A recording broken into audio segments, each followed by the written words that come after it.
Knowing how to tell authentic is as easy as 1, 2, 3. Find it, match it, search it. Step 1. Find the style number on the tag. Step 2. Match the style number inside the jersey with the number on the tag. Step 3. Search it. A quick Google search of the style number will verify the jersey is authentic when the search results match the jersey being searched. Don't be fooled by counterfeit jerseys. Before you buy, remember to find it, match it, search it. Fan Zone, 2 locations nationwide. Center City Mall, Chaguanas and Movietown, Port of Spain. Nationwide delivery available. WESN.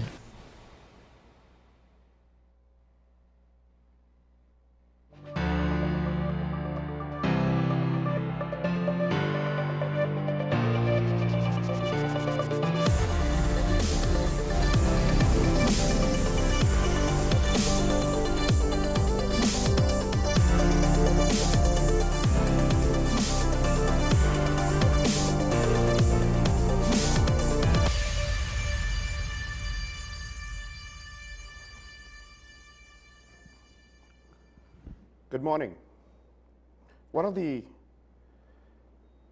things that I wonder about in TNT is how to properly gauge the public's opinion on things.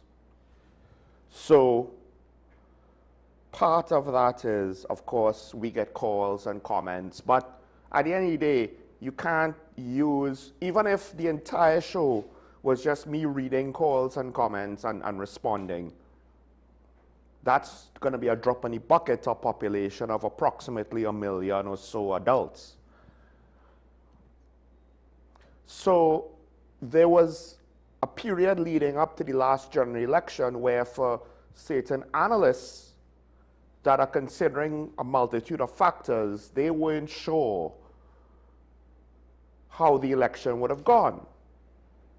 Some got wind based on their political connections and what was being communicated. But then now, how do you tell when a source is biased or not? Some, based on their location and what they were hearing on the ground and their daily experiences, would have foreseen at least some of the changes that the election brought about. Like say if you were living around the area of Tunapuna and so forth. But to what extent would you have a proper picture of the national, consensus of the population? Because as the situation with the previous administration got worse and worse and worse, I felt a bit disappointed that we did not see immediate public feedback, not just online, because part of the problem with the online stuff is it's always there. So you're not necessarily going to know in some ways what is a genuine spike of public interest and public disdain or support for any given situation. And I bring all of that up because one of the issues which I think it has had a major impact on the population, but you don't see necessarily evidence of that now that the story is old, quote unquote, in the news cycle. The friends and family of Joshua Samaru and Kaya Seeley, they have been protesting weekly, and I believe since the very beginning, the numbers have not been that large. One of the questions that we are confronted with here on Talking Point, and I would imagine anyone doing any real political analysis will have to face this, is to what extent do people give consideration to persecution, whether from the authorities, from the employer, what have you, or just political persecution from supporters of the government of the day? To what extent does that cause people to not want to seem as though they're speaking out, to muzzle themselves, right? That, I'm probably underselling how wide-reaching that could be. It's not like any one specific thing, any one specific politician, any one specific entity, any one specific circumstance. But one of the things doing a TV show, and at times when we try to get more interviews on specific topics in the past, where you would have wanted to hear from, say, a teacher or a doctor in the public health system, because you're speaking about the public system. Getting a private school teacher to talk about the public school system and the Ministry of Education and how things are going there, generally speaking, is not going to be effective, right? I don't need to hear what a private doctor has to say if we have issues with the public health system, like when we had issues with the Port of Spain General Hospital NICU. But throughout the years, from the very beginning of the show's inception, you always basically heard of the informal, maybe sometimes it is formal, policies that people are not allowed to speak out. And at a time when the incident in question does a very good job of presenting itself visually as an execution, you're left to wonder, is it that people are afraid of putting themselves in danger? Or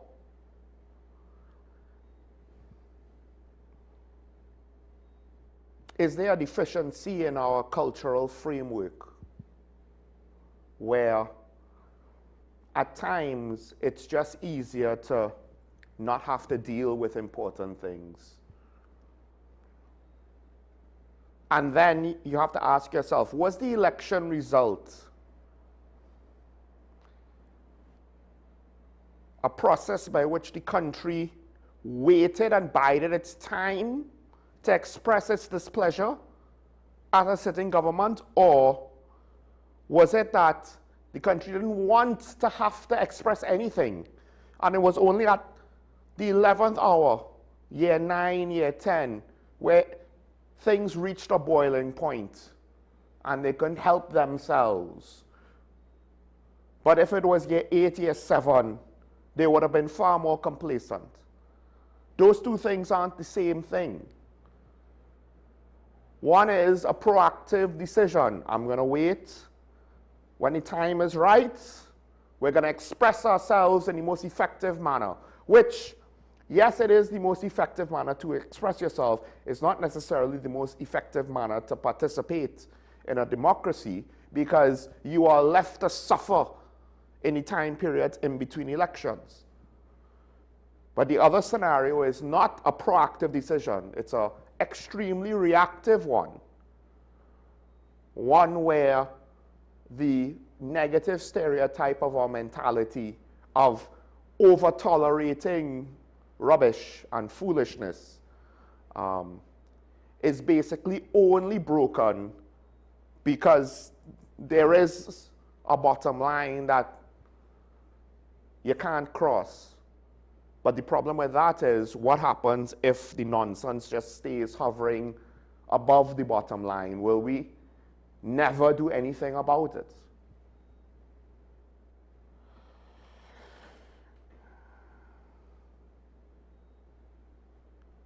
So,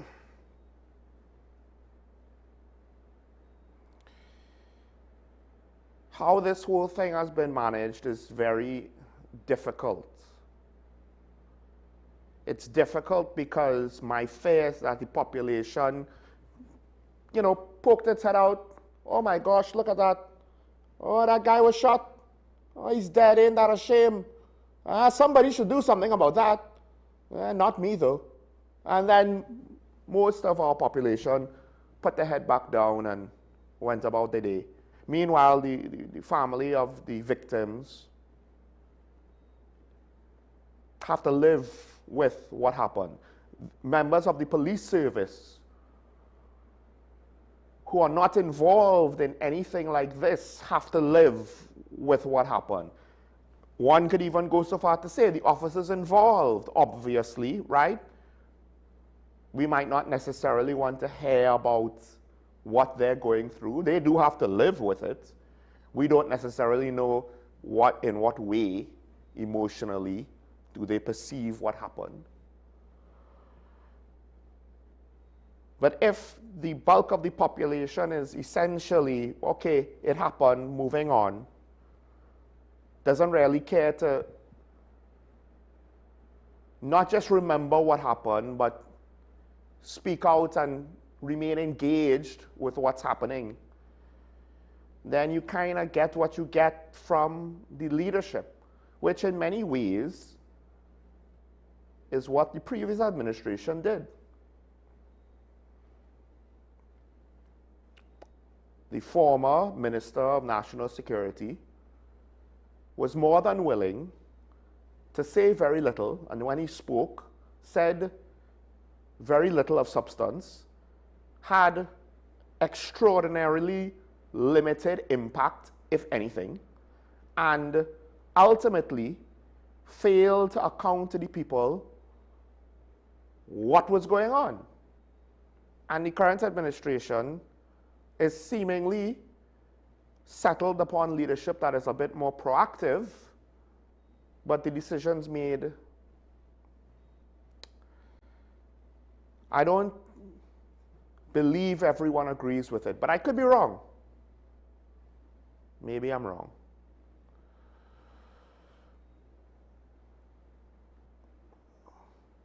And that indifference, in a way, by the population is what gives politicians leeway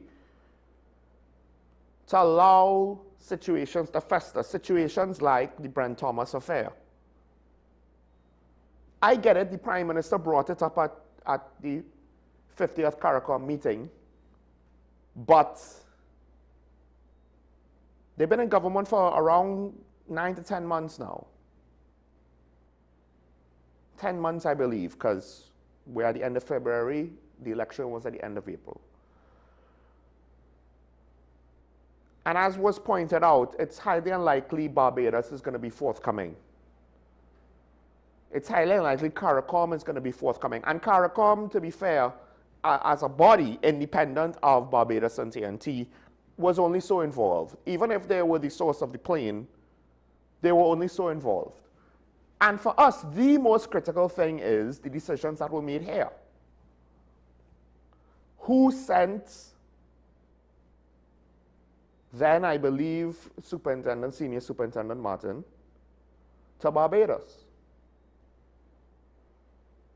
And then that leads to the obvious next step. Because if the government cannot find written records on that, then you go and you ask the people involved, including DCP Martin herself. Now, perhaps the National Security Council has asked DCP Martin those questions, but then if that's the case, why is the narrative presenting itself as though the government has no answers? The previous administration did it. So it makes no sense to me. What is the holdup? Why is a different political party now in charge? How are you unable to unravel something that clearly happened within the mechanisms of the government, whether it is from elected officials, appointed officials, public servants, wherever it came from? It is not external to government operations. It was internal to government operations. And if you're telling me that with a new political party being the head of the government, we can't even do internal investigations on the actions of the government of Trinidad and Tobago, our inability to investigate matters is so pathetic that even when there's supposed to be some obvious paths to follow in the investigation, we're not trying to find random gunmen of which there's no eyewitnesses and which there's no video recordings. We're not trying to find criminals gone in the wind. We know who went and who brought him back. That's an obvious starting point, at the very least. Where is the accounting to say why they cannot investigate any further.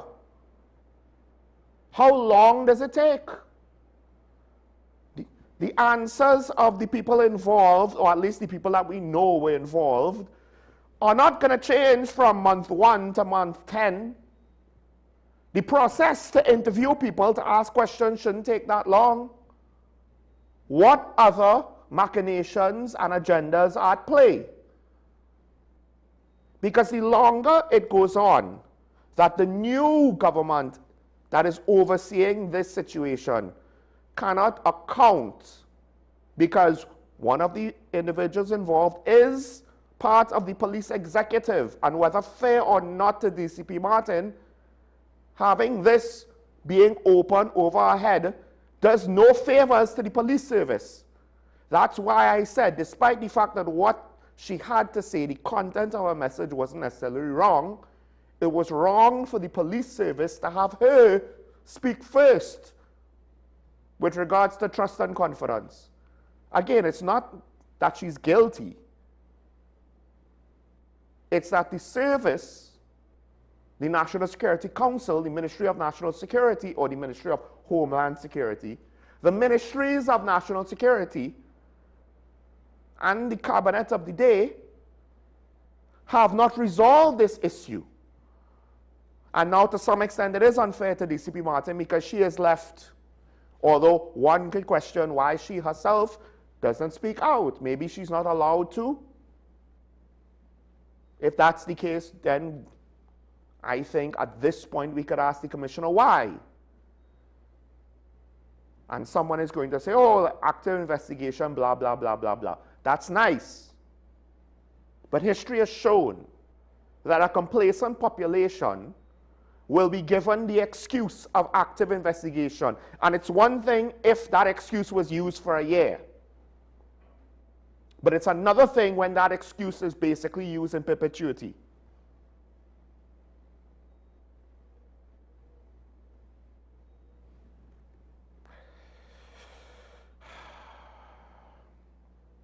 Speaking about other things that are hanging in the wind, I remember at the last local government election, on the campaign trail, not necessarily pertinent to the local government election campaign, but then Prime Minister Dr. Keith Rowley brought up the ongoing situation with Gary Griffith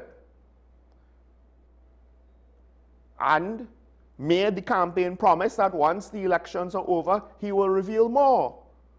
I just happened to be at Balizé House the night of those elections, and I asked him, now that the elections are over, where is the more? And then he said, oh, well, it's before the courts and blah, blah, blah, blah, blah, blah, blah.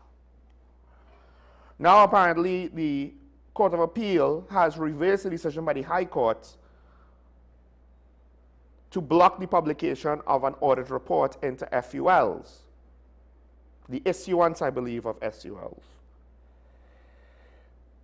The Court of Appeal ruled that the High Court erred when he granted the prohibition in 2023 due to a lawsuit by Guy Griffith. Now, the ruling opens the possibility for the report's publication provided Mr. Griffith and others named that are in the report are first consulted, which that was my initial thought. Okay, you do whatever the process is that needs to be done, and let's get this thing done. Of course, as the article points out, the decision now rests with the new National Security Council and the new government. I would hope we would see, because again, what is it with administrations potentially covering for previous administrations? It's incredible what accusations go out of the lips of the government of the day. But when you have actual specific issues that are brought forward from the previous administration, at times they are mum on it. I would not have thought that this would have been something that I needed to be concerned about, whereupon the court is going to reverse the decision made to prevent an audit report into a situation that we have a lot of interest in and questions for, a situation that arguably originated from the previous administration. So there's no political reason why you would want to protect the situation. But given how the Brent Thomas matter has been handled, I don't know if I could have such expectations be reasonable anymore. It seems as though I need to consider, for some issues, maybe because there's too much interconnected egg on face potential, the current government will shield the previous administration in some minor or major, not many, yet meaningful or important ways. This is why I don't want to hear people say they're not different sides of the same coin. They're totally different. And yet, we see similar patterns of behavior. The Police Service Commission has been asked with a pre-action protocol that I believe to speak to respond over concerns of the Commissioner wearing the Punisher emblem. Now, I bring this up mainly because the Minister of Homeland Security is the gift that keeps on giving. His insights are incredible. His wisdom is profound.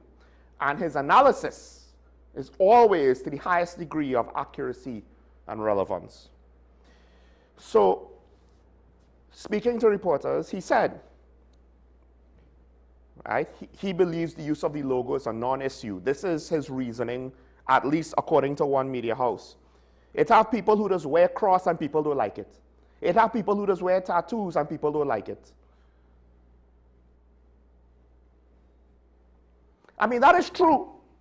There's truth in those statements, yeah? Not everybody likes Christianity.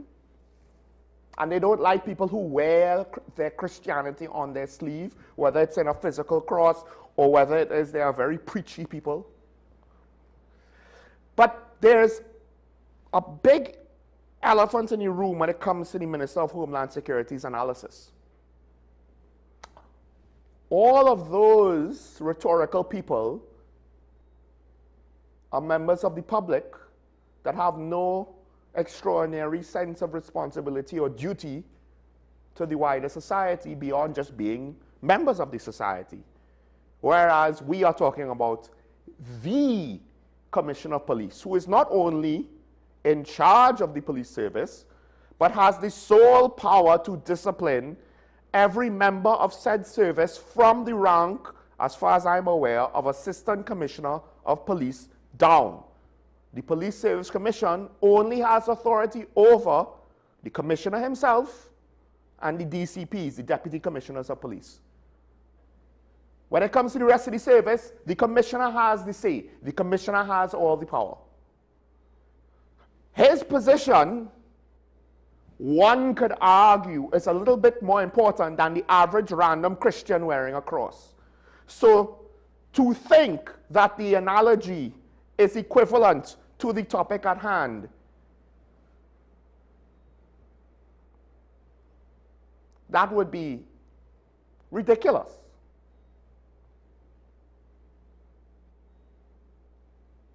And it makes me question to what extent is the logic available for the Minister of Homeland Security?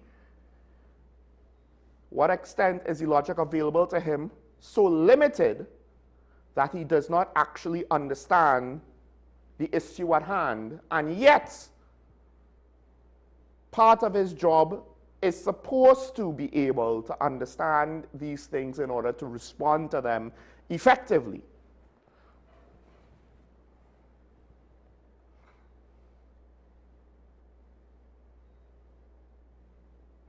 When the Commissioner was challenged the fact that the badge has been associated with extrajudicial killings and could send the wrong message if worn by the Commissioner of Police, the Commissioner said, so again, that is your opinion and you have expressed your opinion and I take your opinion, let's move on.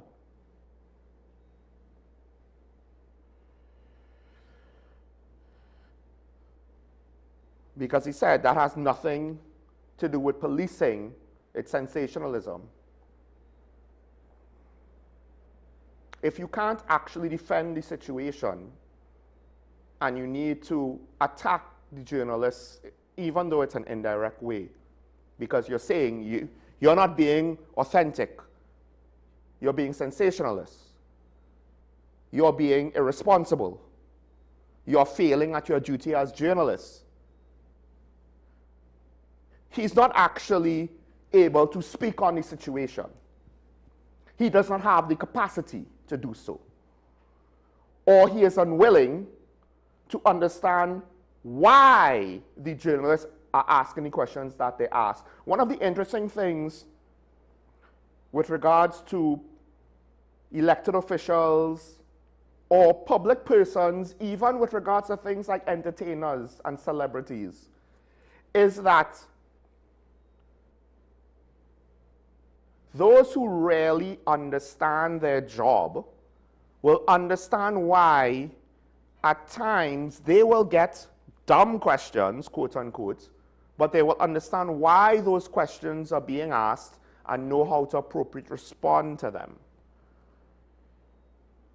Because at times reporters ask certain questions not because they themselves have limited capacities to understand a situation, but because the public has those questions. And as reporters, on some level, you're not supposed to assume the answer and assume the response. You're supposed to let the individual in question speak for themselves, give their own response. And the commissioner has given his response. In my humble opinion, it is left me wanting. It is an opinion that is not too dissimilar to some of the other utterances of his predecessor that were indicators to me of his predecessor's unworthiness for the position, and thus I am left to have a similar opinion. It is not my place to cast judgment. That would be misspeaking.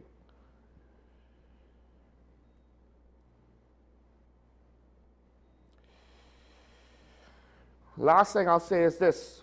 We tend to want to have a laid-back attitude at governance.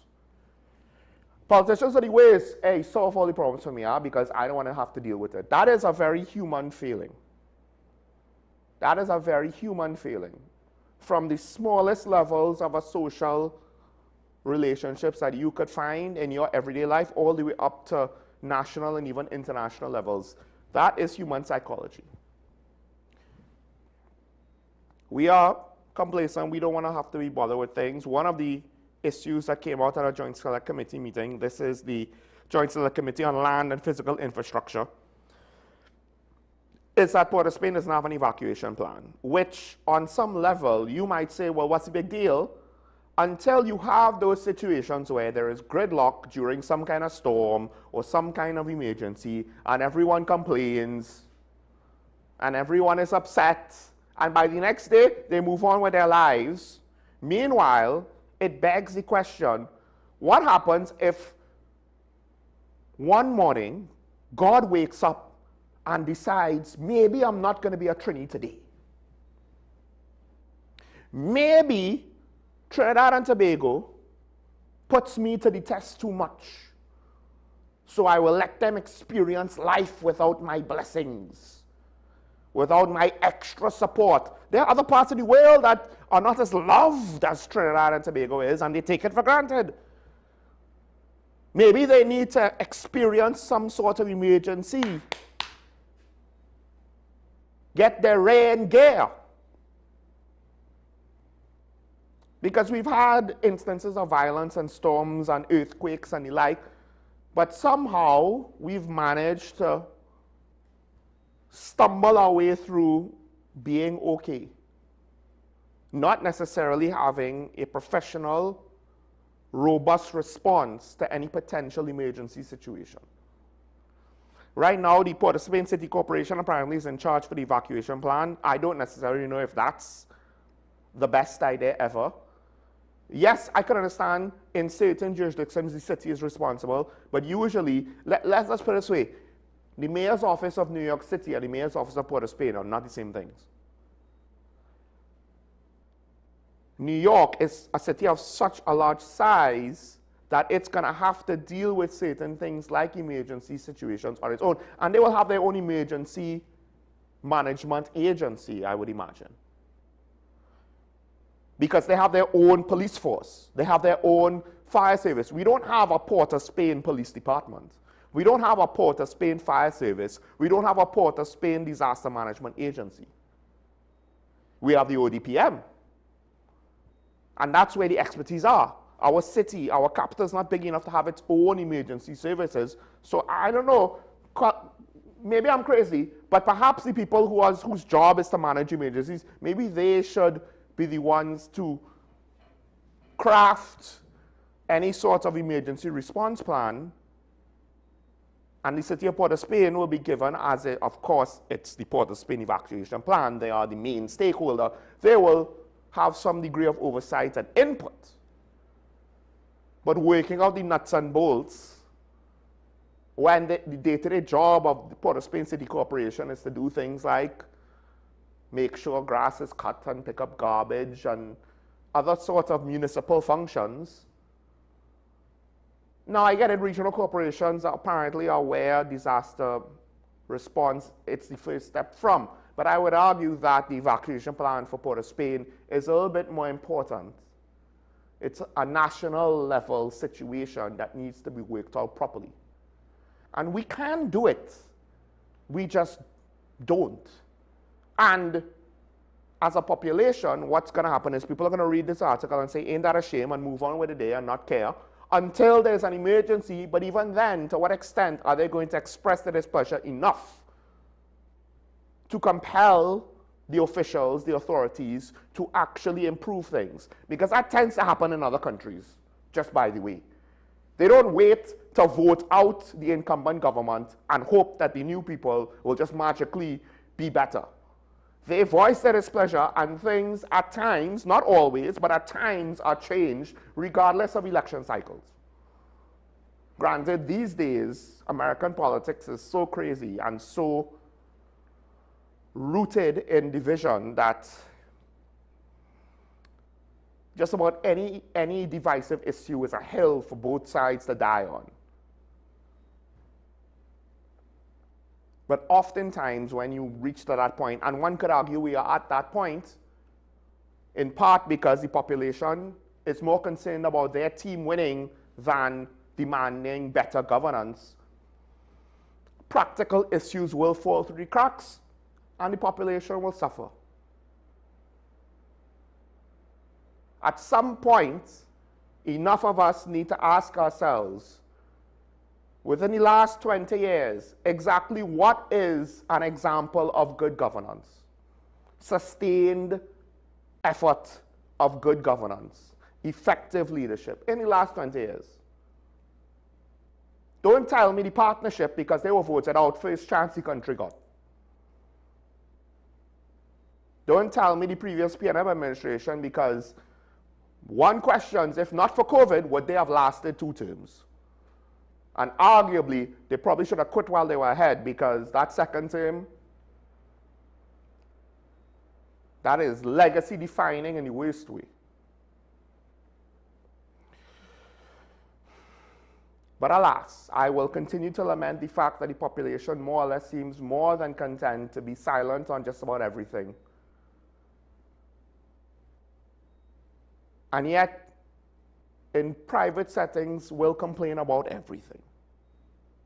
And somehow, they will not understand their own negligence and the facilitation of the negligence of the political class. That is, in my opinion, the root cause of all of our problems. Let's take a break. When we come back, we'll get into some of the other happenings coming out in the news this morning. There was an opposition press conference that responded to the Prime Minister's presentation at CARICOM. There's also news from St. Kitts with regards to future engagement with the United States.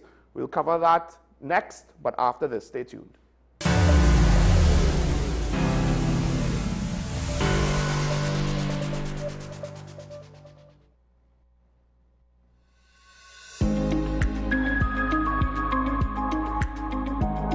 The fluid retention occurs in the lungs and they get short of breath, particularly with exertion. And it's a particularly condition where when lying down, they feel short of breath and have to use a lot of pillows. That's a sign that the shortness of breath might be due to heart failure.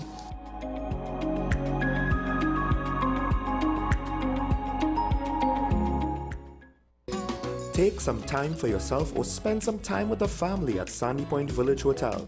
Enjoy our various studio and suite apartments, self-contained with their own kitchenettes and Wi-Fi. We also have our famous 100-foot swimming pool and our beachfront restaurant, the Steak and Lobster Grill. And our location in Crown Point puts us near the center of activity from the nylon pool to the local nightlife. Call us and make your reservations at 639-8533, 389-2378 or email us at sandypointvillagehotel@gmail.com.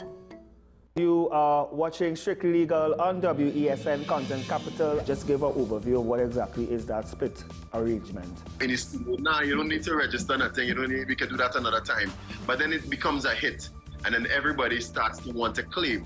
The laws that predate many of the independent countries' constitutions are going to be those colonial laws. We know there are an infinite amount of circumstances that would lead to a murder. I have a great idea and I have a great concept, but until it's actually expressed, it does not become intellectual property. Accomplishments or targets of a forensic accountant is to quantify what may have been lost.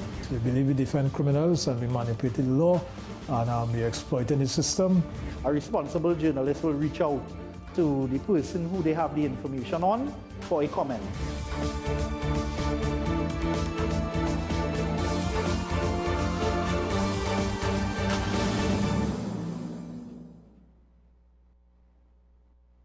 Hi, I am Emiliana Beechan and I am a mental health and conflict resolution consultant. Welcome to Mind Matters, the show where we explore the intricate world of mental health and the art of conflict resolution. Join us as we hear from mental health professionals, conflict resolution experts, and everyday people who have transformed their lives through understanding and communication. Mind Matters, coming soon to WESN Content Capital. The home of Caribbean content is growing and we welcome you to be a part of the #1 platform for young personalities who are driven to make a positive impact in society. As we continue to reach every corner of Trinidad and Tobago through our daily broadcasts, our social media pages, or through our 75+ digital billboards across the nation, contact us to learn about our competitive rates via marketing at wesncc.com or call us at 628-5835. WESN Content Capital, television with a difference.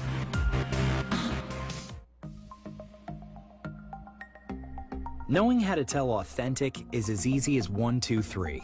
Find it, match it, search it. Step 1. Find the style number on the tag. Step 2. Match the style number inside the jersey with the number on the tag. Step 3. Search it. A quick Google search of the style number will verify the jersey is authentic when the search results match the jersey being searched. Don't be fooled by counterfeit jerseys. Before you buy, remember to find it, match it, search it. Fan Zone, 2 locations nationwide. Center City Mall, Chaguanas and Movie Town, Port of Spain. Nationwide delivery available. Bill and Ruth fell in love with the Benjamin Moore color Dry Sage, but they tried to match it using another brand's paint. I mean, it's close enough. Almost identical, really.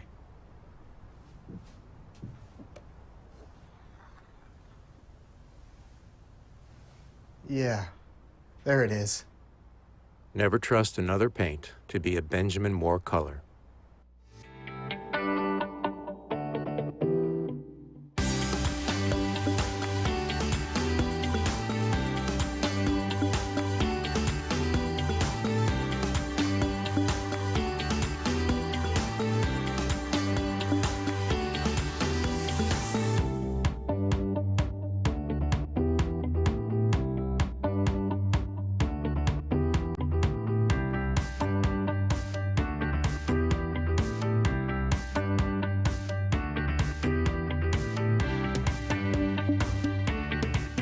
SM Group International Limited, your solutions partner for the latest innovations, brands, and competent staff to meet your needs.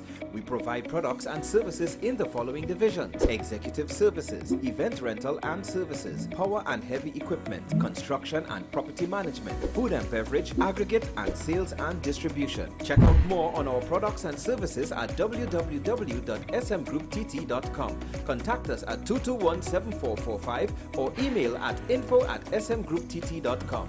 We are SM Group International, your solutions partner.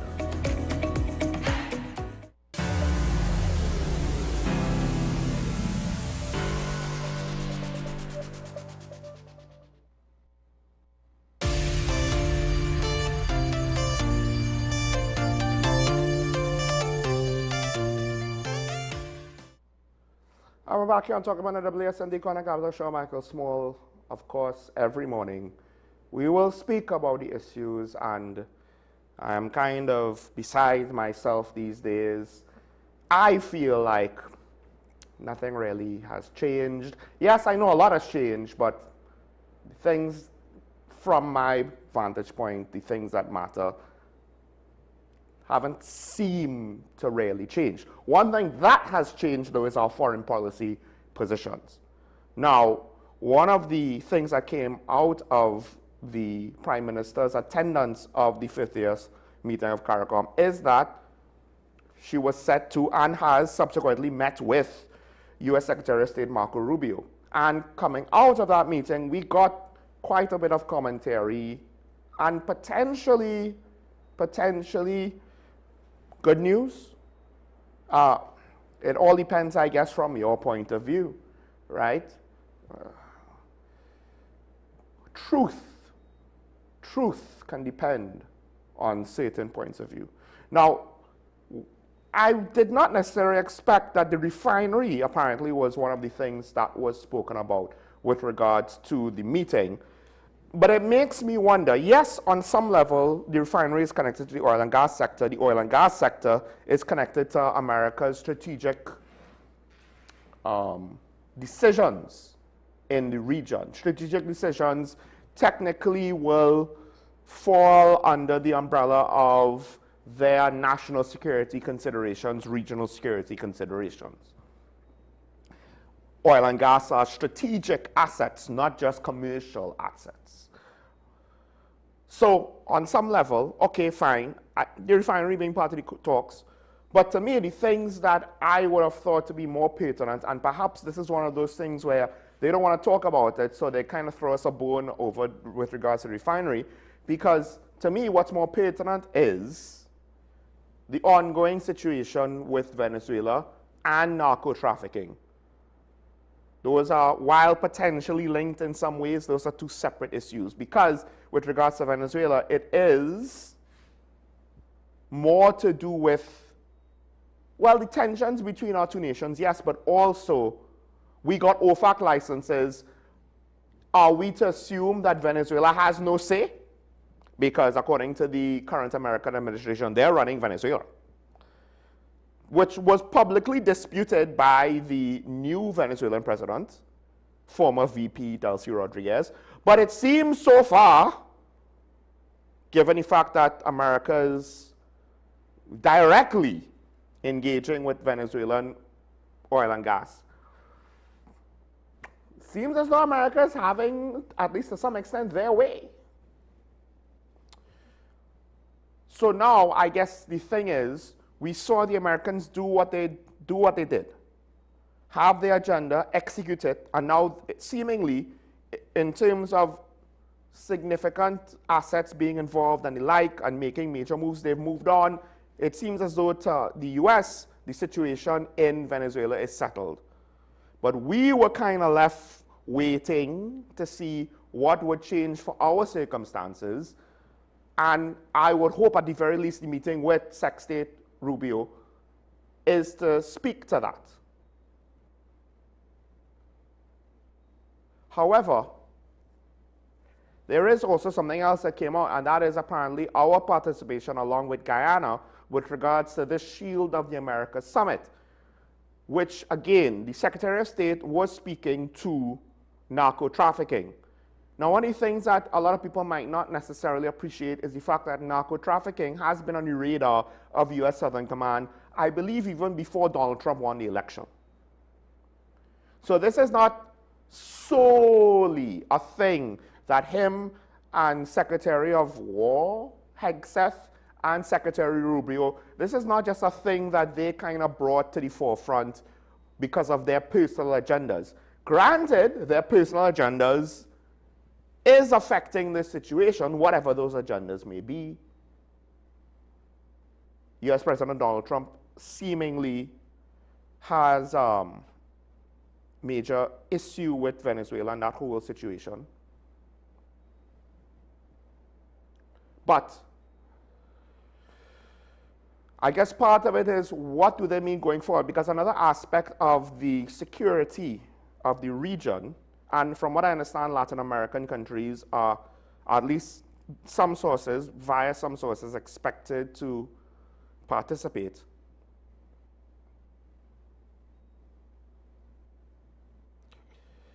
But I just want to make sure that I am not.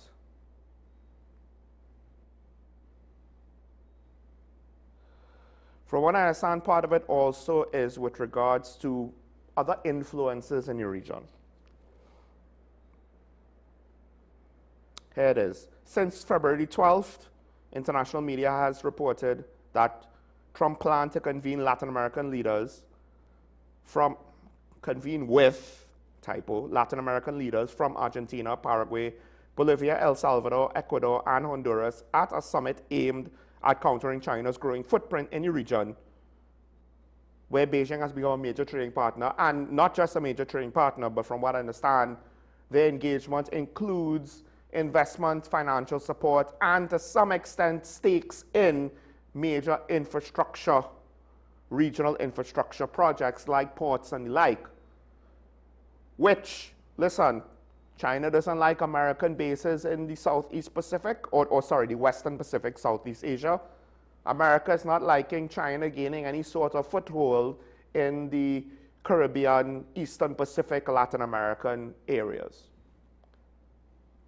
We could waste time debating the righteousness of the two major players, or we could just acknowledge the fact that they are competing at a certain level. We just need to be more, in my opinion, concerned about ourselves. We live at a time where we take it for granted that peace is the default. I shudder to think how we will respond if humanity shifts back to a default where peace is not automatically assumed.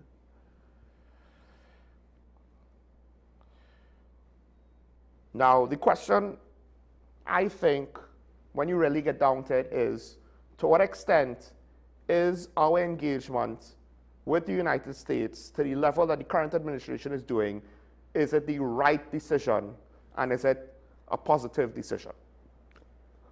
I'll kind of speak more on this in a bit when I get to the opposition's response to the Prime Minister's speech at CARICOM. But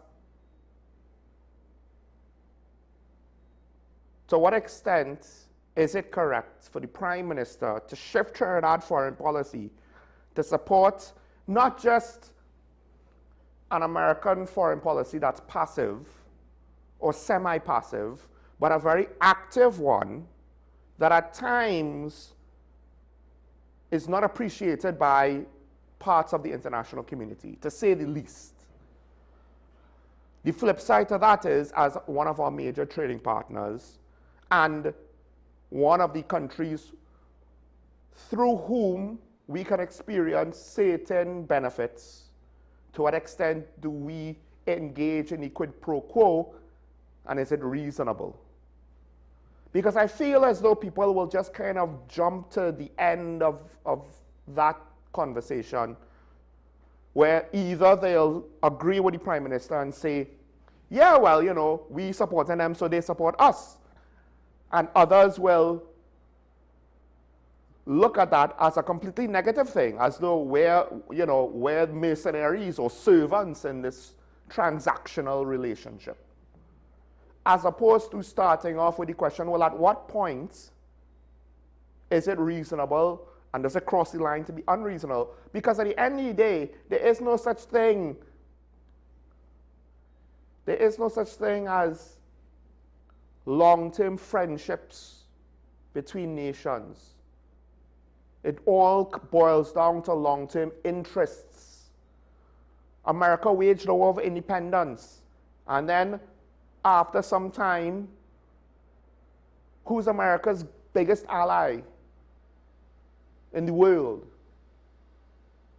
It's the United Kingdom. They have a special relationship. One country started off as a colony of the other, fought against their colonial masters, won their independence, and now have a special diplomatic relationship with their former colonial masters.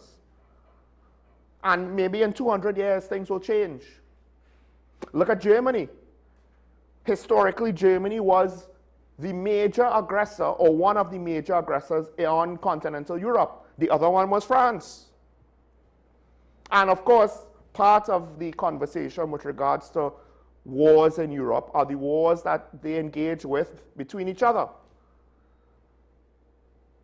all the way up to World War II. And now they are trying to be part of a union as well as a military alliance in NATO, because you have interests. Interest trumps friendships. International relationships, it might sound cynical, but to some extent boils down to the transactional aspect. Yes, one would hope that ethics are also involved in the decisions that are made.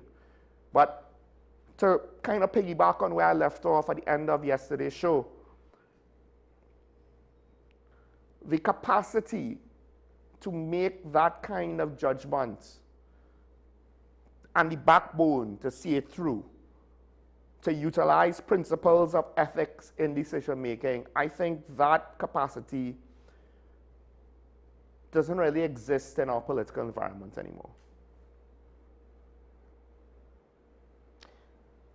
Necessity is potentially bringing some of it back. I'm not confident to say it's bringing all of it back, because even then, the necessity is not driving principles as opposed to just deepening common interests. And as I said before, to what extent do we think we could continue to play off the interests of China and the United States within the region against each other and come out ahead? And to what extent do we have to make a decision and take a stand? The only thing, though, is that we can continue to hope that the shooting wars don't play themselves out in our region. But depending on the direction things goes long term, if certain world leaders show enough patience, it might only then lead to things reaching to a higher boiling point than they would have if things kicked off, say, right now.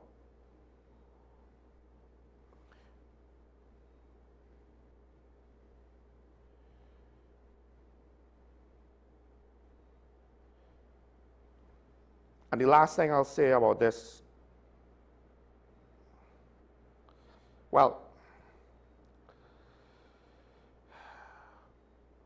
before I go into that though, I guess you need to ask yourselves, do you think that we'll benefit with our engagement with the United States? Should we benefit?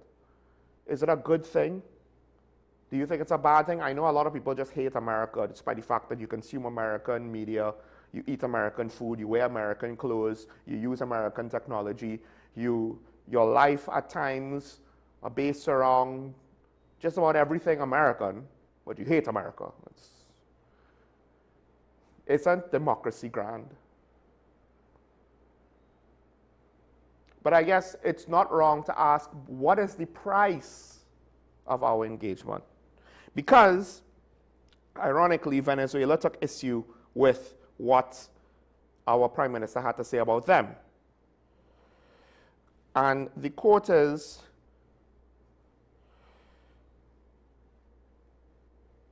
our Prime Minister apparently has what they describe as a rhetorical obsession on Venezuela.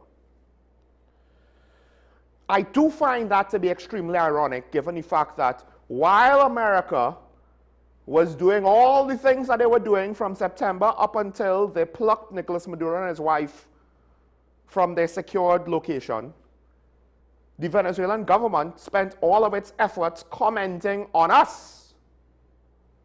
America has its ships. America is conducting airstrikes. America is gathering intelligence. America is doing flybys. America is doing all these things that the rest of the community is saying it's acts of aggression against Venezuela. Someone has to save poor Venezuela. Blah, blah, blah, blah, blah, Venezuela. And Venezuela spends all of its time bad-talking us.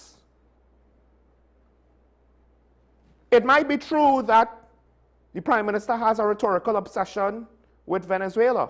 However, if that is true, then dare I say, Venezuela has more than a rhetorical obsession with the Prime Minister and with Trinidad and Tobago. Has to be. Has to be. Because ironically, during that time period, the Prime Minister said two things that are very important. One, not supporting regime change. Right? To what extent was that an effective statement? You could debate that. But that's what her official stance was. And two, supports the people of Venezuela. Meanwhile, Venezuela was bad-talking the Prime Minister and to some extent bad-talking all of us. So I don't know who really has the rhetorical obsession. And again, my criticisms to the Prime Minister notwithstanding, she is still my Prime Minister. If she does something wrong, I'll criticize that. It's different to criticizing her as a person. Venezuela's coming along kind of acting all whatever. All right, enough on this. I do need to get further on into the conversation, some of the topics here are also tied back with the comments of Dr. Emery Brown. He was one of the speakers at the opposition press conference. Now, he had strong language, not necessarily anything bombastic and completely out of bounds. I would argue it was similarly within the range of the Prime Minister's own offerings at CARICOM, which I once again, to some extent, appreciated. I can understand if people didn't like it, right? Because the opposition themselves didn't like the Prime Minister's speech. But while I'll kind of go over my impressions over most of the press conference next, there was one part that I wanted to highlight, and that was with regards to a specific question after the initial presentations were made that was posed to the former Minister of Foreign Affairs. And I thought his answer was a very good juxtaposition to the Prime Minister's own positions that she presented at CARICOM. And it might maybe help highlight why I said she's not entirely wrong, but she's not 100% right, I believe, on the issue of Cuba and how that, well, I'll say this, I don't necessarily fully agree with the former Minister of Foreign Affairs, but I think he highlights the other side of that equation, or he articulates it reasonably well enough. I appreciate where he's coming from. To advance the conversation, it's time to cue this.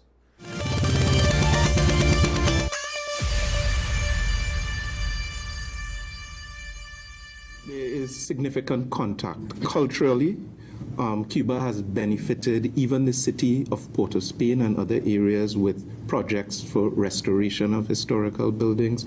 We have young medical students right now in Cuba, and over the years we've benefited from significant training. And of course, this is free of charge. Cuba doesn't charge Trinidad and Tobago and other developing countries, who they support in a variety of ways. And they've done other things like assistance with responding to natural disasters, and they're a very, very generous nation. I gave the example earlier about 9/11. And bear in mind, Cuba was also one of the vanguards against apartheid. People forget these things, and sometimes we are ungrateful in this world. Cuba was one of the strongest countries when some of the big countries were playing a dangerous game with South Africa. Cuba was very clear, and they've really been an example in many ways. So what is the reason for this flip-flop on the part of this version of the UNC.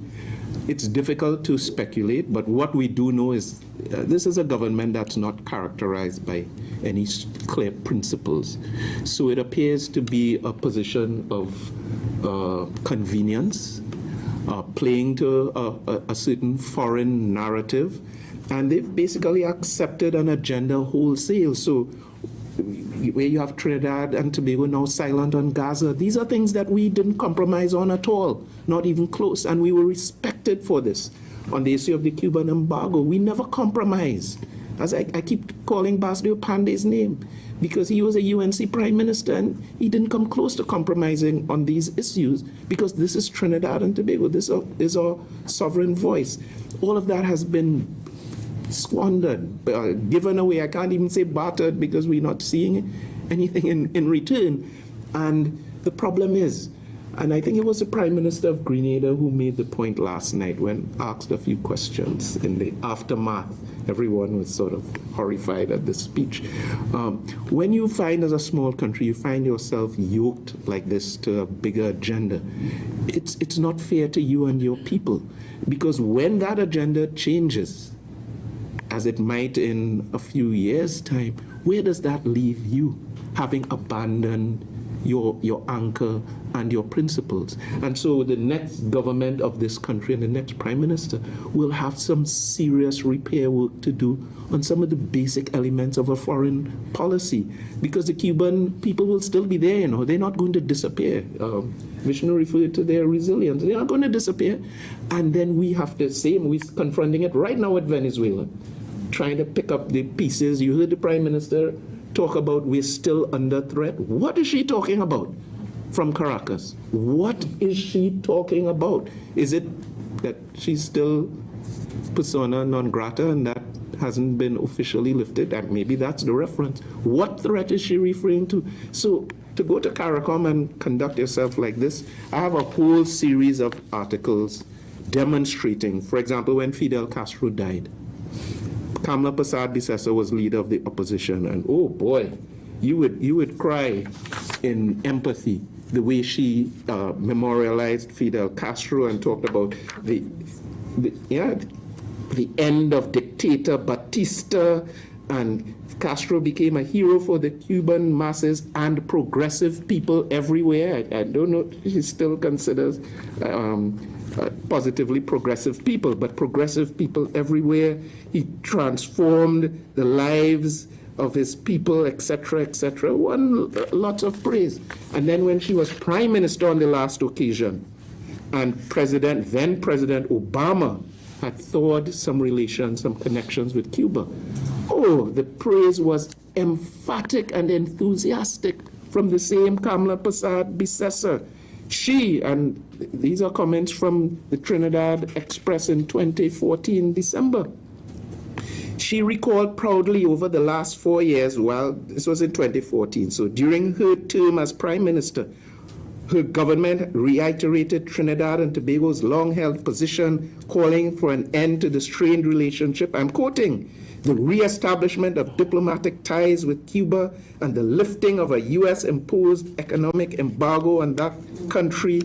In September 2014, she went to the UN and she's quoting herself, I strongly reiterate the support of Trinidad and Tobago for an end to the economic embargo against Cuba, etc., etc. And now she's not just silent on the issue of the embargo, she's cheerleading for the siege and starvation of the Cuban people. You ask, how can we explain that? Position of convenience, lack of integrity, and lack of a certain level of human decency. So, first of all, Opposition Senator Brown points out something rather pertinent. The fact that if you are a public official, you do need to worry about continuity. It's almost like if politicians need to learn from Hollywood. Get a script supervisor, someone to ensure that there's continuity between scene to scene, between administration to administration, public utterances to public utterances, right? Not necessarily that the Prime Minister can't change her mind, but then you have to acknowledge what you said in the past and then provide reasonable expectations to bridge the new position compared to the old position, especially if you are talking about positions of your own personal comments and not just changing the positions of the country and the country's foreign policy position. However, on some level, if you're also going to do that, it would be more effective if you were able to articulate reasons for the change, to justify the change, to say why the change is better.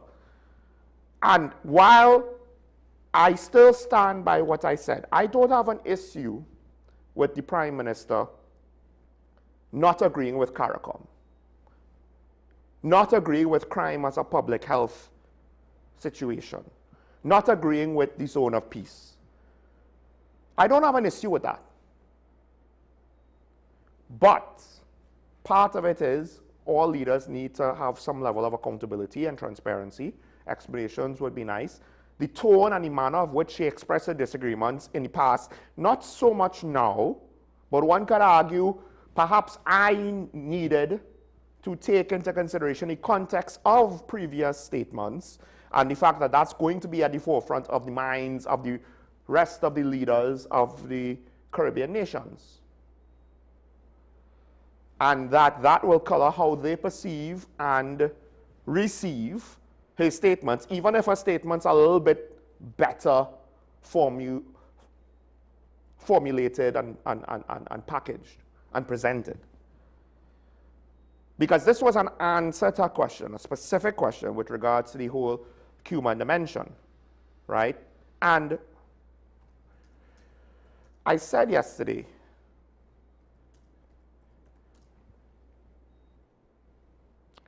ethically speaking, it's not so clear-cut.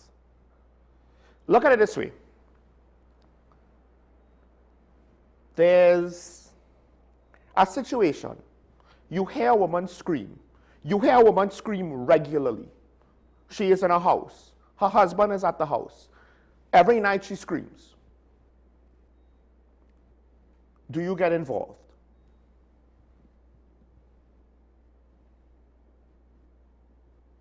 Now, perhaps you know enough to know that it's not outright abuse, but she's still screaming. Do you get involved? Do you not get involved? Why? Do you make a report? Do you not make a report? Why? If you make a report and there's nothing to see there, do you feel bad? If you don't make a report and something happens to her, do you feel bad? These things are not straightforward. At times you have arguably an ethical duty to act when you see someone in distress. And on a very basic level, one could argue that an ethical nation has a duty to act when they see another nation in distress. Just because there's a government doesn't mean that the government is legitimate. Now, the flip side is who determines whether that government is legitimate or not? Because there could be a potential conflict of interest in doing so. It could be very self-serving to say government X, Y, or Z is illegitimate. Now, it's one thing for me to say that I didn't think that Nicolas Maduro was the legitimate president of Venezuela. It's another thing for the United States government to say so as justification for military action, which will then lead to circumstances upon which they will financially benefit. Those are not the same things.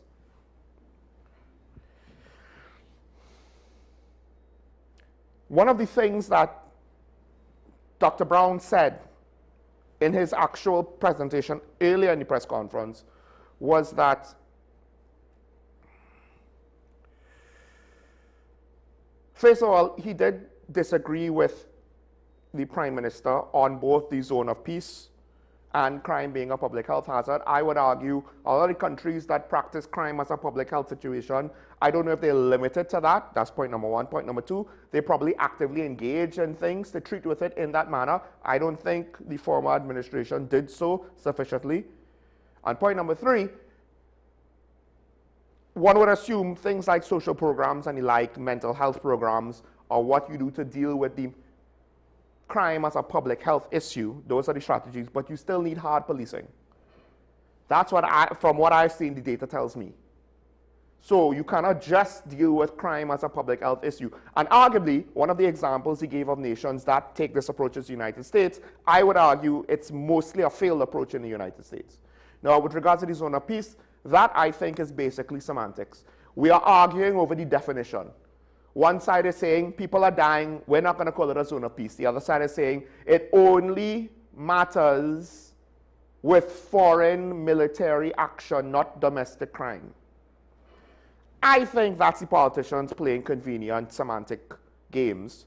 However, I'll say this, the situation in Mexico highlights the fact, or the situation that happened in Mexico, highlighted the fact that transnational criminal organizations, to say that it is merely domestic crime, is now potentially borderline naive. And I would argue that the rest of the Caribbean will hold on to such a stance because they have not been affected by it to the degree that we have. Now the question is the opposition holding on to that stance based on their foreign policy positions, based on ideological beliefs, or based on opposing for opposing sake? To be fair, I'm not going to necessarily say it's the latter. And foreign policy considerations and ideological beliefs do not necessarily mean that it's a negative. But I saw some stuff about things that has happened in Mexico, like the use of .50 caliber machine guns to attack government officials. In one case, the official was wounded, his bodyguards were killed. This was done, I believe, at the capital of Venezuela or a major metropolitan area in the wee hours of the morning. I saw one YouTuber who has nothing to do with politics or crime reporting. He is just a random entertainment YouTuber, but he lives part of the time in Mexico. So according to him, he was safe because he was indoors and he was basically doing what the government was telling the people to do in the areas affected by the criminal reprisals. Shelter in place, don't go outside, because there was video of Mexican gangsters just on the road with guns looking to shoot whoever they came across. The level of firepower and the ability to affect a population beyond just normal gang violence. I don't know if this is just a domestic crime situation anymore, because Mexican drug cartels have moved on to do more than just sell drugs. Now they're engaged in criminal extortion of the energy sector.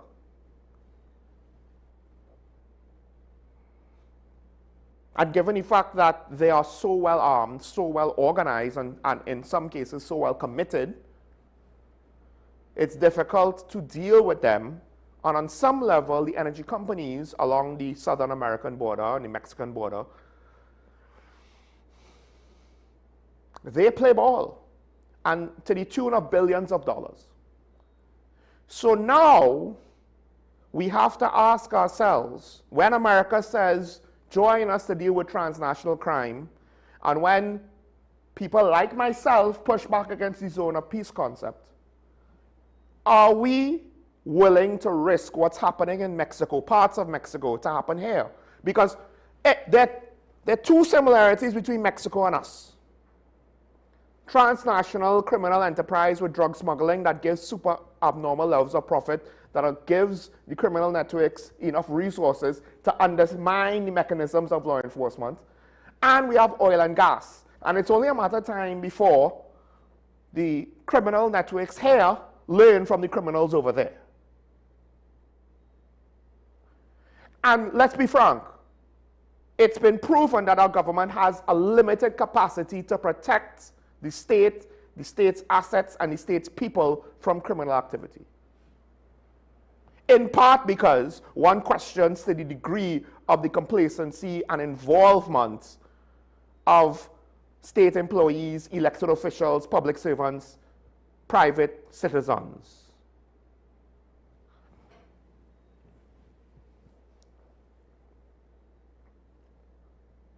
With that said, coming back to Cuba,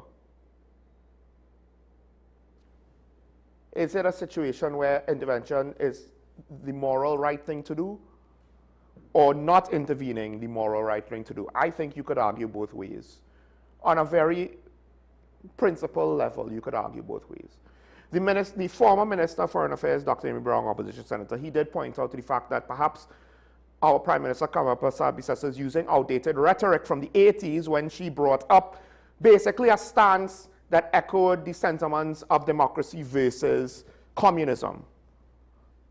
And that might actually be very well true. I would argue, however, that that does not mean that he himself is not at risk of making a similar mistake, although his mistake might be a little bit more timely and understandable in that, as I've said before, I believe the world order is changing, and to what extent are we trying to operate in the manner of the past and being blind to potentially the challenges of the future? Because it's not that the Prime Minister's mistake is going to a concept that is outdated and put to bed and really is irrelevant, but rather, I would argue, she used outdated terminology and an outdated version of the ideological debate that still exists, by the way. There are still proponents of communism that it's still there in the Western world.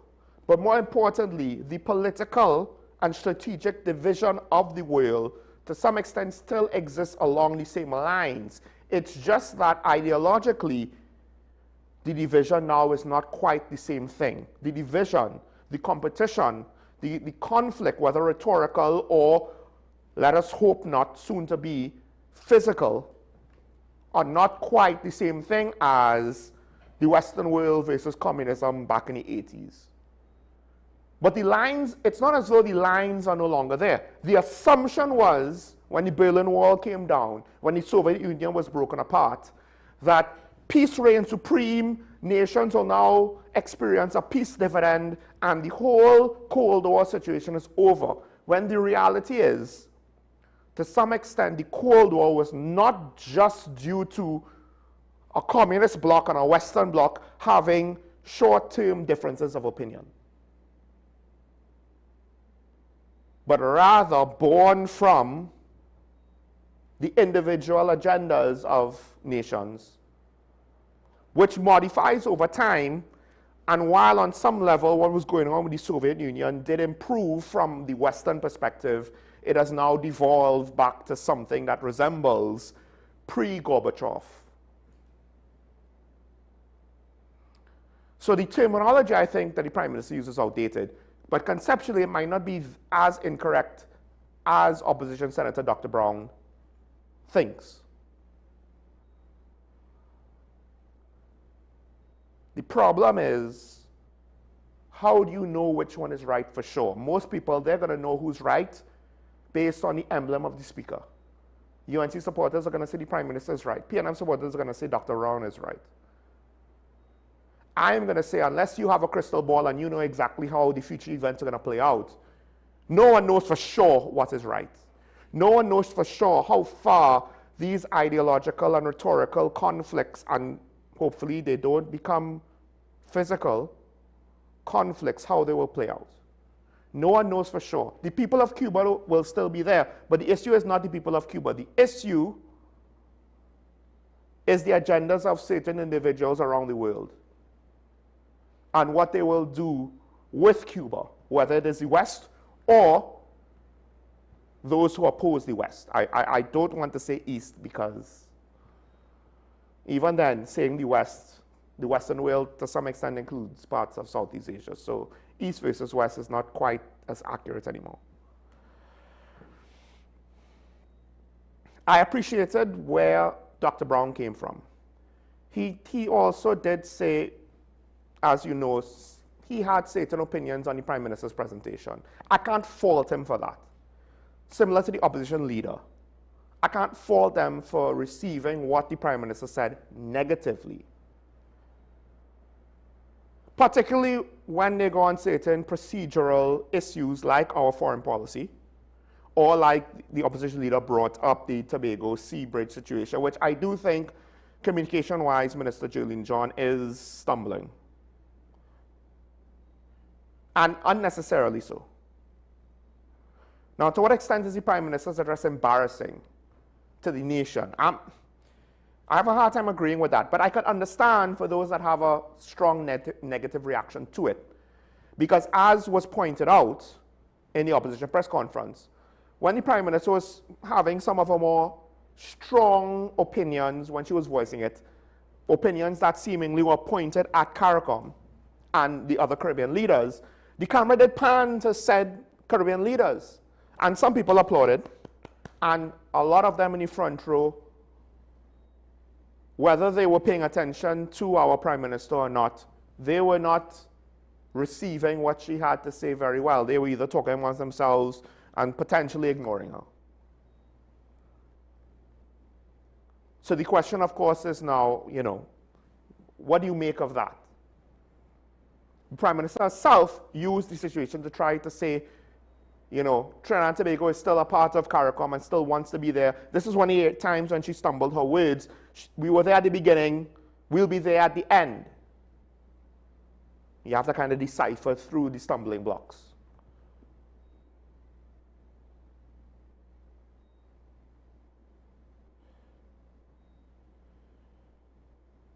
But the whole situation in Tobago, as the opposition leader pointed out, there's a problem, whether the government accepts it or not. The people in Tobago are complaining, and it's their responsibility to fix that problem. Now, one of the interesting comments coming from the government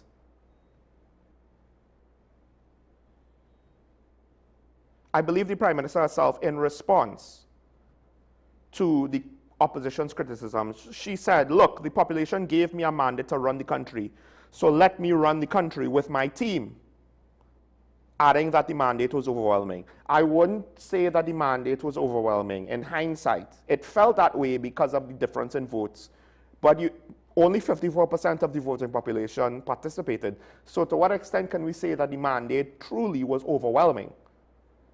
There were around 80,000 voters that they didn't vote for the PNM, they also chose not to vote for you. And by that definition, you didn't get a mandate the last 2 elections previously.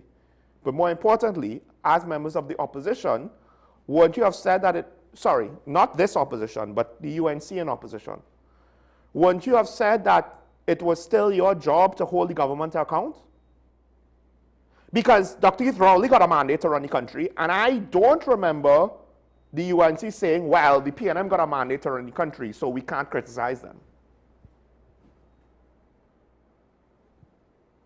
Like, I get it. You could analyze and comment on how the opposition does its job. But to say that the government has a mandate to run the country, so to imply that the opposition does not have the right to criticize. If the criticism is bad, that's fine. We call it bad, right? I have done so both for the current opposition and for when the UNC was in opposition. But literally this statement that the Prime Minister made, and it goes back to some extent to what Dr. Brown was pointing out, the commentary or the positions taken that are very convenient. Because there's no principle to back it up. There's no ideological foundation that is a consistent through line. When I am in opposition, I am going to criticize. When I am in government, I'm going to say, I have a mandate, so you can't criticize me. It doesn't matter how overwhelming it is. The opposition, it could be back to the day of 33-3, or in this case, 38-3. It doesn't matter. The opposition's job is to hold you to account. If the criticism is ineffective, that's one thing. If it's opposition for opposing sake, that's one thing. But make those specific claims. Now, on to crime, as I'm winding up here, Opposition Chief Whip Marvin Gonzalez, he echoed similar sentiments that I did when speaking about Minister Alexander's claim about the Zozo bill failure to pass in the Senate and how that bill or that measure could have prevented the murders. And MP Gonzalez asked a pertinent question, which to some extent our commentary on Talking Point at least indirectly implied it. The question on what the government's actual motivations, agenda, what outcome they were actually trying to get, what was it? Because how they operated, in my opinion, Karen disagrees with me because she has a very strong opinion on politics and she tends to assume the worst because she's seen the worst, to be honest. She's seen the worst out of some of these politicians. But he asked a pertinent question that basically gets to the heart of why it makes no sense. Quote, it leaves one to wonder whether the government intended for the Zoso bill to fail from the onset so that they can use its failure to justify its inability to solve crime and criminality in Trinidad and Tobago. I say it again, it leaves the reasonable mind to wonder whether the government intended the failure, the deliberate failure of the Zoso bill, so that they could use it as an excuse. The government itself undermined the bill by rejecting proposed amendments that may have secured broader backing in the Senate. They only needed, as far as my memory serves, 4 out of the 9 independent senators, I believe. I don't think they needed any of the opposition senators to support. So you didn't have to even entertain the opposition amendments. You only had to engage with the independent bench.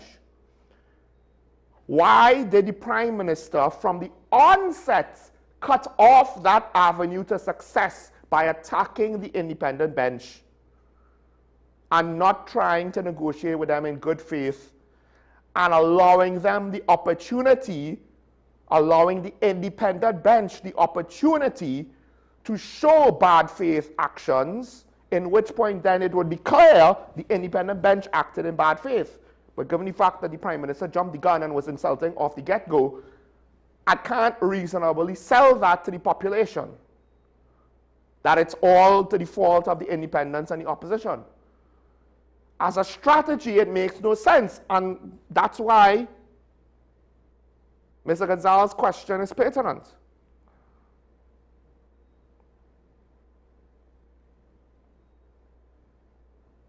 Because when the Minister of Homeland Security says this was a perfect opportunity to change things, that's a quote, people continue to miss out on what could have been a perfect opportunity to change things. I just find such a claim is way too tall of an order. Again, I challenge you, Minister, in your infinite wisdom, please explain exactly how the Zoso bill would have been the perfect opportunity to change things. Not the Minister of National Defense, not the Attorney General. You are championing in this, so you explain it in your own words. Because let's go to Minister Padarath. He had an interesting defense of the Prime Minister, which I think maybe other people did not articulate one of the issues with regards to what the Prime Minister said at CARICOM, but he is essentially somewhat betraying his misunderstanding over one of the talking points that the Prime Minister used at CARICOM. Because he said,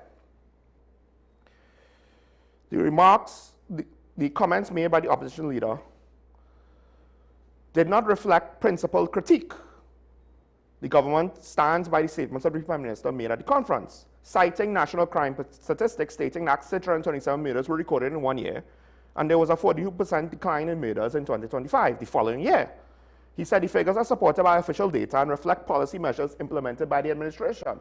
All right, that's nice. What were the policy measures? Maybe you could do a better job than the Minister of Homeland Security and articulate what said policy measures. It was reported he said policy measures. The Prime Minister presented it as the government implemented new policies to cause the drop in murders.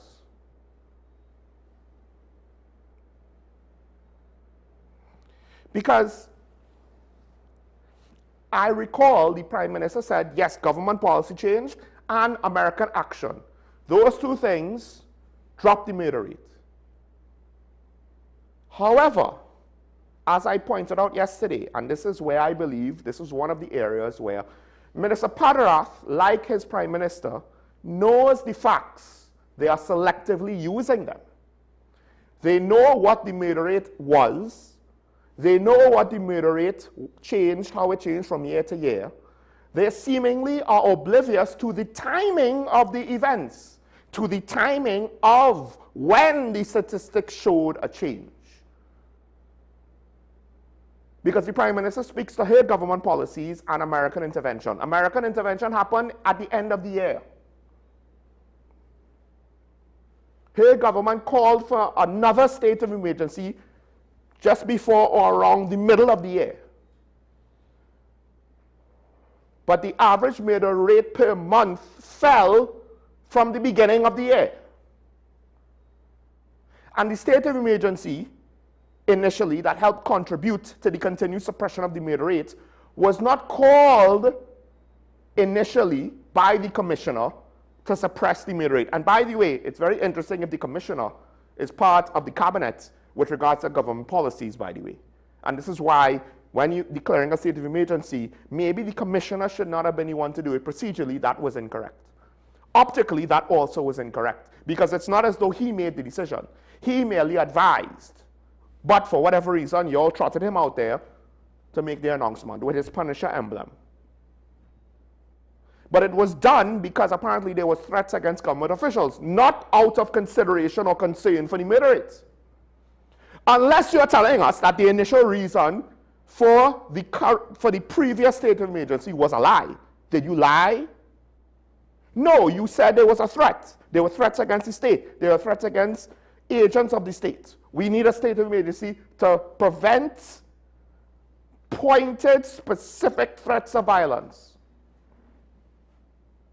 Nothing about the murder rates until the renewal, which happened later in the year. So, Mr. Padarath, I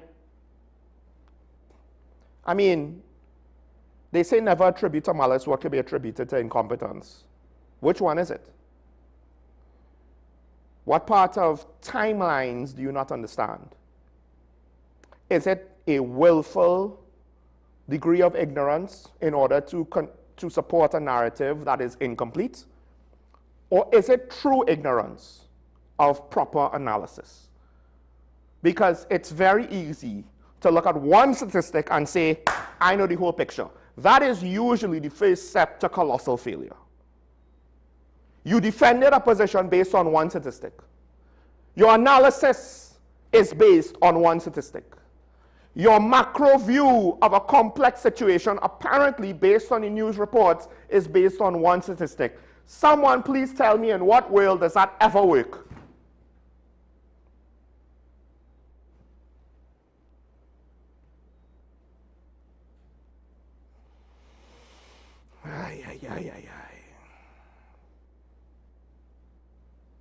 All right, for what it's worth, let's open up the phone lines. I don't know if anybody wants to call in because, you know, at the end of the day, this is news. I understand a lot of people probably don't want to engage in some of these topics.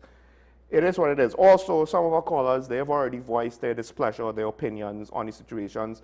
Look, if you disagree with me, I don't have an issue with you calling in to voice your disagreement, but have a point to make. Don't call in just to say, I disagree with you, you're wrong, and that's literally all you have to say, because at the very least, tell me where I'm wrong, so I could engage in a discussion over it, either to try to defend my position, maybe to voice my agreement. Maybe I made a mistake. Maybe I overlooked something pertinent. But in the meantime, let me reiterate the point. I'm not entirely sure if I would agree that the Prime Minister's remarks were embarrassing. That said, I do much prefer the tone of the commentary coming from the Prime Minister and the opposition these last couple of days. Having a strong stance on things is fine. How you say it is what's important. How you put it across is what's important. Yes, to some extent, at times what the Prime Minister had to say, and even more so what the opposition had to say, did seem maybe a little too pointed. can be interpreted as insulting.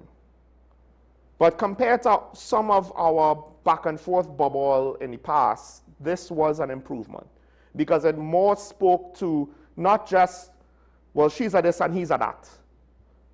Not just the anatomy of one MP's private parts or the entertainment proclivities of the Prime Minister, etc., etc.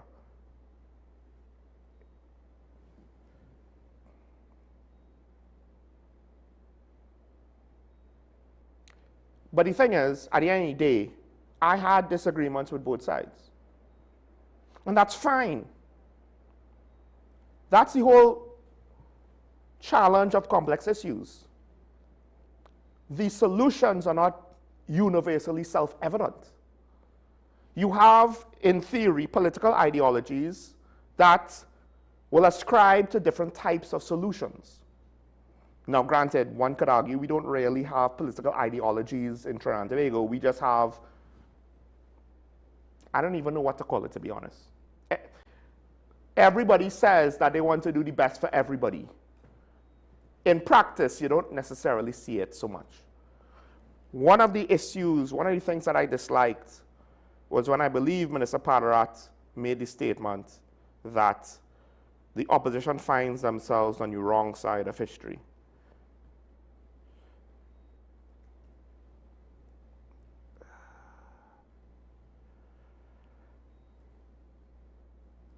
Granted, if you want to criticize the previous PNM administration, you could maybe say that. You could maybe say that. Because there were a lot of examples of egregious behavior that led to their tenure, their stewardship of the country being brought to an end. The opposition leader, while a part of that administration, I would argue is not central to it. At the very least brings different energy, which ironically she has been criticized for at times. I don't think that is the correct thing to do. But, you know, she has to prove herself as a capable leader. It's difficult to do so when you're in opposition, to be fair.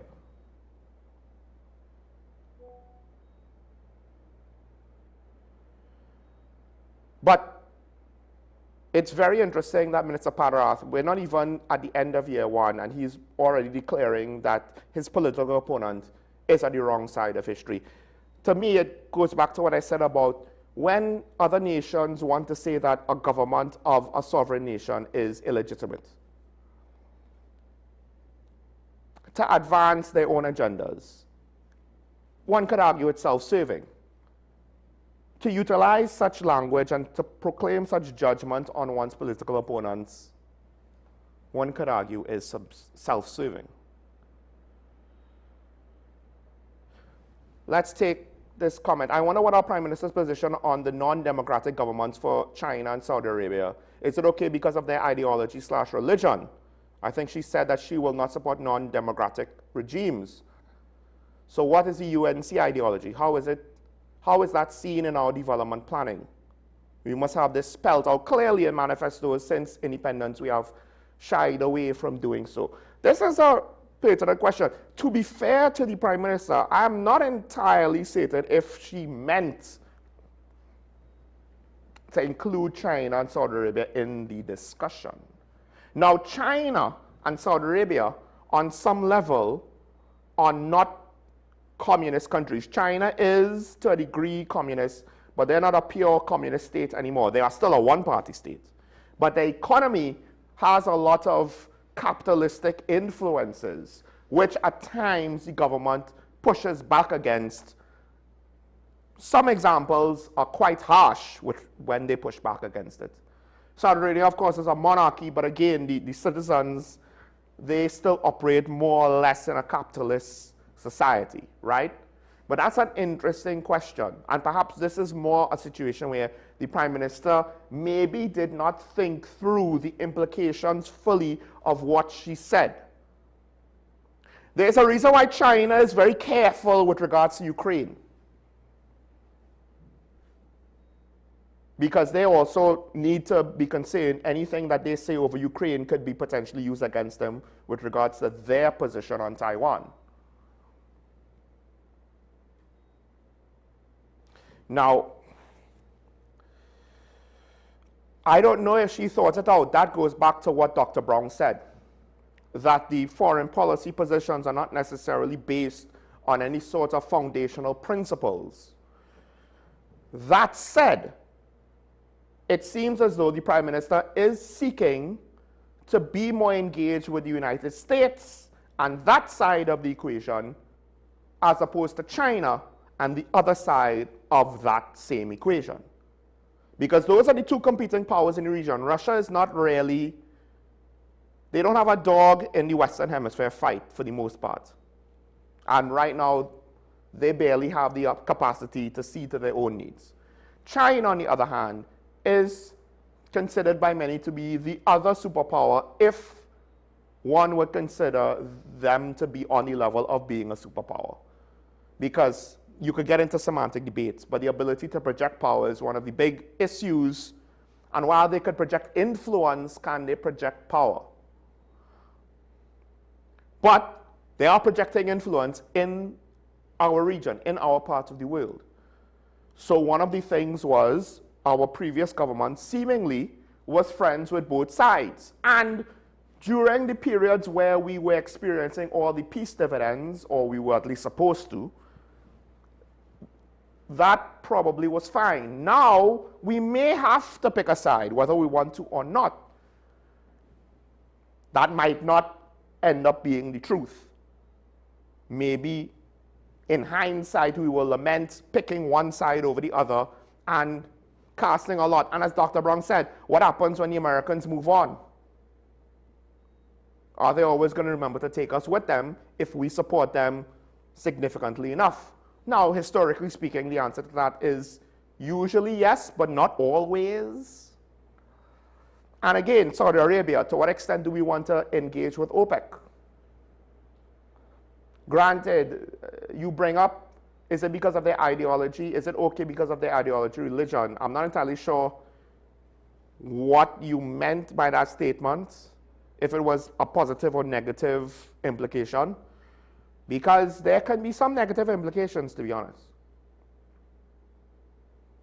So that's a fair question. What is the UNC ideology exactly? What is our overall overarching position on these sort of things? Or was the point on supporting democracy conveniently limited only to Cuba? Because if that is the case, then the foundation of the whole thing kind of falls apart. The meaning of the whole presentation, that whole part of a speech kind of falls flat on its face. Let's go to the next comment. Kamala cannot love capitalism and have make-work programs at her convenience. Look, we are, ironically, for all of her proposed love for capitalism and for all of her proposed alignment with the current American administration, we are at our core a mixed economy with significant socialist practices, influences, tendencies. Because a lot of what our government does for the population is not rooted in capitalism. At the end of the day, an economic system is merely how you allocate resources. And government programs utilizing socialist motivations tend to go contrary to strict capitalist free market influences, controls, means, measures, etc. Because capitalism is basically saying the demand is here, take the resources to meet the demand. Individuals do it. They could respond in certain ways faster than trying to centrally plan everything. It's more organic that way. Of course, in practice, it doesn't perfectly line up. But we have seen the imperfection of communism in many ways be even worse. Then there's your ethics of how business people operate. Although I would argue in communist societies, the corruption with regards to the distribution of resources to the population still exists.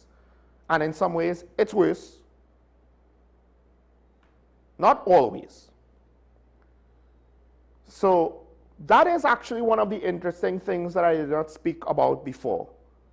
The Prime Minister's supposed love of capitalism, first of all, slightly and indirectly mirrors when Dr. Youth Rowley said there's nothing wrong with the rich getting richer. That is technically capitalism.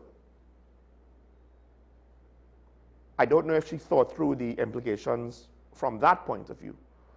But also, as I was speaking just now, it's not as though the current administration has deregulated, cut the red tape, made the bureaucracy more efficient, reduced taxes, gotten out of the way to make ease of doing business smoother, easier, more convenient, and faster, most importantly. And started to get rid of maybe whatever excess fat could be trimmed with regards to our socialist tendencies. That's not just grants and programs, that's also the excessive public sector employment that arguably is beyond our needs. We need a certain amount of productivity in the public sector. There are jobs to be done. One could argue there are more people filling roles than we need in order to get the job done. And then a lot of them don't actually do anything. All of these things go against capitalism. So similar to her stance on communism, to what extent is her statements on capitalism merely statements of convenience? And this perhaps is one of the areas where, because while I could appreciate that the PNM perhaps has a more consistent point of view, although one could argue they themselves have made changes, they maybe have gone against some of their own long-term practices at times. But even the PNM doesn't really have a political ideology by which they inform the population. This is our perspective. This is the stance that we take on issues. This is where we're coming from. This is how we perceive the world, and these are the types of solutions that we will look to implement. One of the things that I do to some extent envy with foreign nations like Britain and the US is the fact that you have a conservative side and a liberal side. And in theory, that allows you to see what their potential policy decisions, what principles they stand on. And as long as they are consistent to those things, you could kind of have a good grasp of how they will approach solving problems. Granted, they don't necessarily always take a principled stand on their positions. Sometimes they play lip service to their own ideologies. And sometimes they go far too extreme and excessive. But at least you could understand, conservatives believe in X, liberals believe in Y. And if you think one approach is better, you could just look to those people. Still confirm their thought processes, ask them questions. How exactly do you intend to solve this specific problem?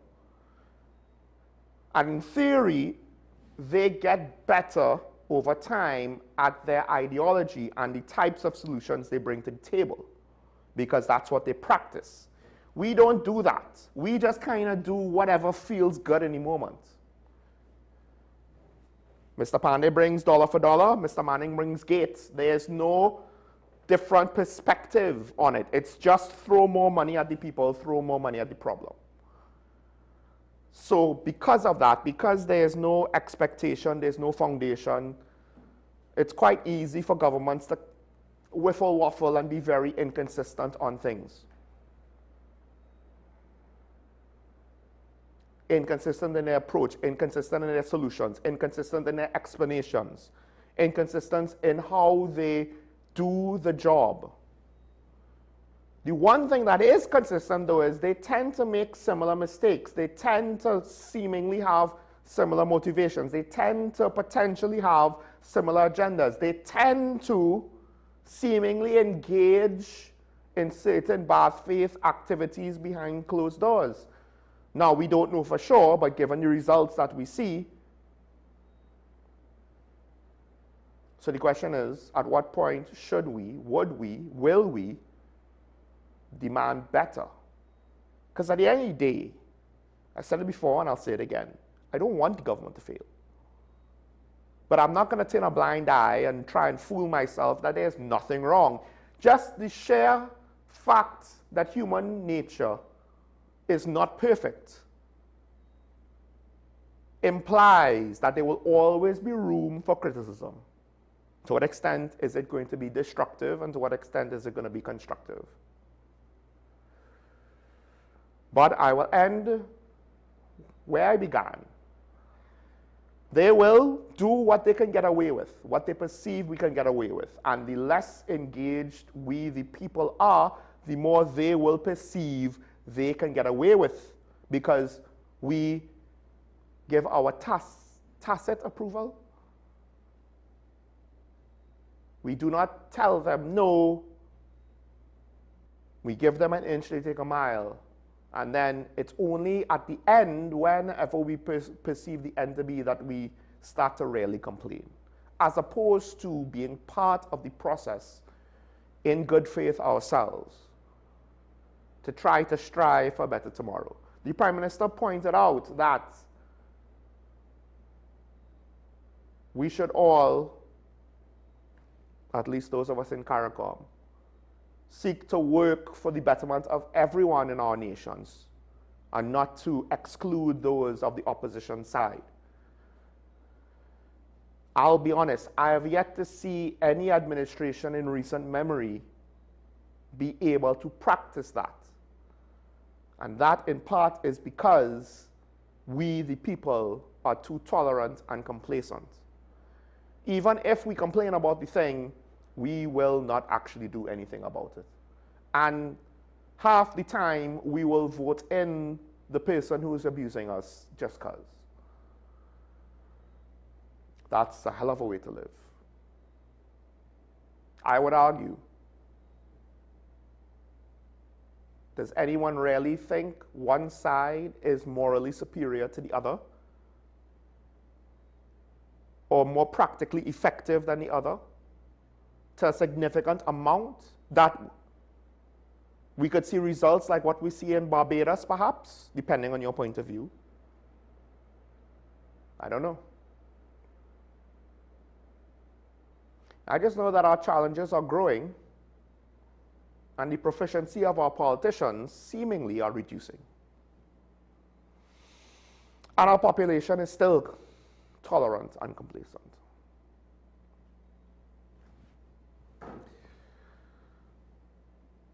And that's the end of our show. This is Talking Point of the WSN. Thanks to the commenter or commenters.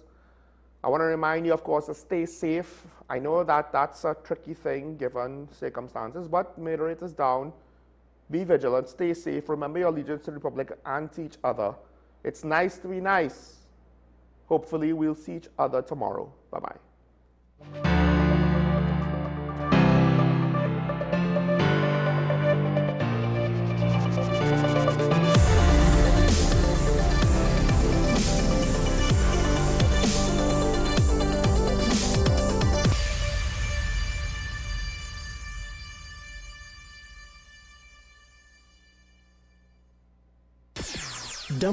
WESN